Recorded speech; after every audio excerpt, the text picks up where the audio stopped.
Welcome back, everybody. It is 13 minutes after 7 and a warm welcome back to Morning Live. Now, the National Arts Festival in Makhanda in the Eastern Cape comes to an end this weekend. Now, this is the second year the 11-day event is physical after being held virtually for 2 years due to COVID-19. And for the latest on what's expected on the final days, we now cross to Abongile Jantjies, is joined by the Director of Communications and Advancement at Rhodes University, Dr. Luzuko Jacobs. A very good morning to you, Abongile. Thank you so much for joining us. So what's to be expected in the final days of the festival? Well, Simpiwe, they say all good things come to an end, and sadly for this festival, it's coming to an end tomorrow. But the festivities here in Makhanda, people were enjoying themselves, and I can tell from my observations that it was really quite packed, even though it's not as packed as the previous years before the COVID pandemic hit our shows, but it's really trying to pick up like the olden days. You recall that next year it will be the 50th edition of this festival, and people from all walks of life continue flocking into this small town of Makhanda despite the infrastructural challenges that it is facing. You recall that there is a water challenge here in Makhanda, but even the municipality in Makhanda was saying to us the other day that it's being addressed, and it's at an advanced stage that water provision will improve here in this town. But the accommodation sector, the hospitality sector, even restaurants, they really benefited. The economy is set to be boosted. But let's get reaction from Rhodes University now. I'm now joined by Dr. Luzuko Jacobs, who's from Rhodes University. Sir, thanks a lot for your time. As a stakeholder with regards to this festival, what are your overall impression of this year's one? Magnificent, fantastic. You said at the beginning that all good things come to an end. But I tell you this, that as this particular festival comes to an end, good things for Makhanda are beginning to emerge.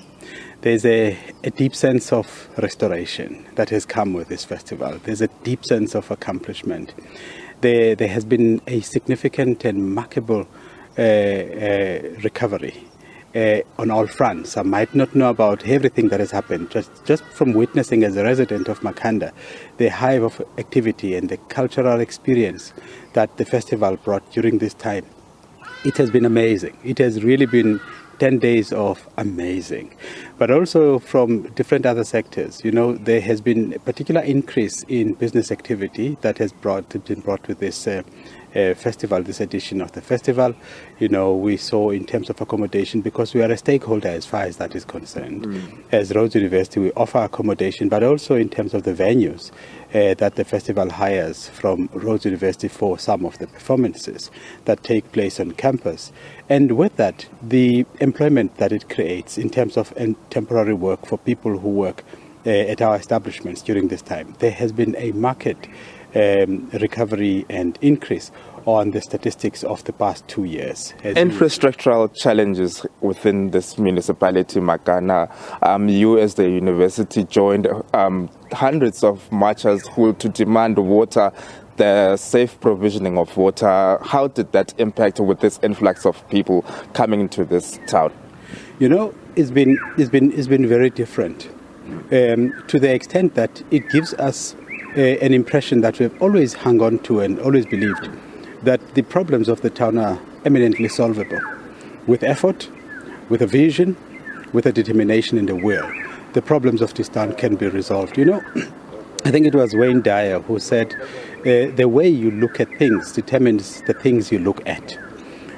As the sun sets on that in the perceptions of other people, on the infrastructure of roads of Makhanda, we see the emergence of a multiplicity and multitudes of very bright stars. The community of Makhanda draws from within its own resources, intellectual resources, just sheer commitment and exertion on the part of the various stakeholders in Makhanda across the town to try and make things better. So when you see activism, as we would undertake from time to time, in terms of the marches, those are some of the aspects of what we bring to bear to try to resolve our situation. But beyond that, we make practical investments by way of contributing intellectual capital, to assist with some of the challenges that we are facing as a city.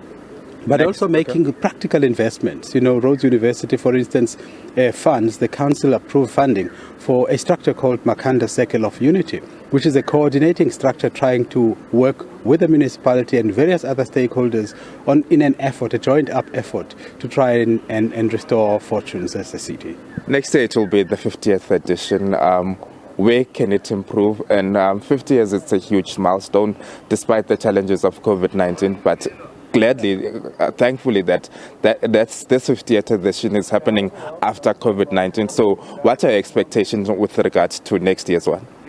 Next year is huge. Next year is huge for the National Arts Festival. Next year is huge for Rhodes University. Rhodes University is celebrating its 120th bidecentennial anniversary. Various schools in Makhanda are celebrating significant milestones. So there's going to be a huge collaborative effort, a network of stakeholders making the most of the opportunities available to Makhanda. There's been quite a number of lessons and learnings over the past.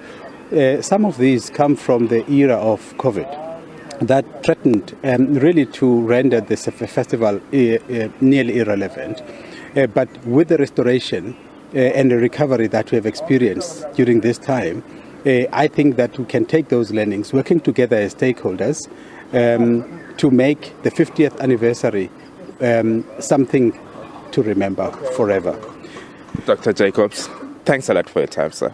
Thank you very much. Simpiwe, Dr. Luzuko Jacobs, the spokesperson of the Rhodes University here, telling us about what we can expect next year and some of the challenges that keep on creeping up when it comes to this festival, as these gates are set to open at around 8 o'clock, where the revelers will experience this festival for one more time up until tomorrow. Let's now hand over to the sports desk.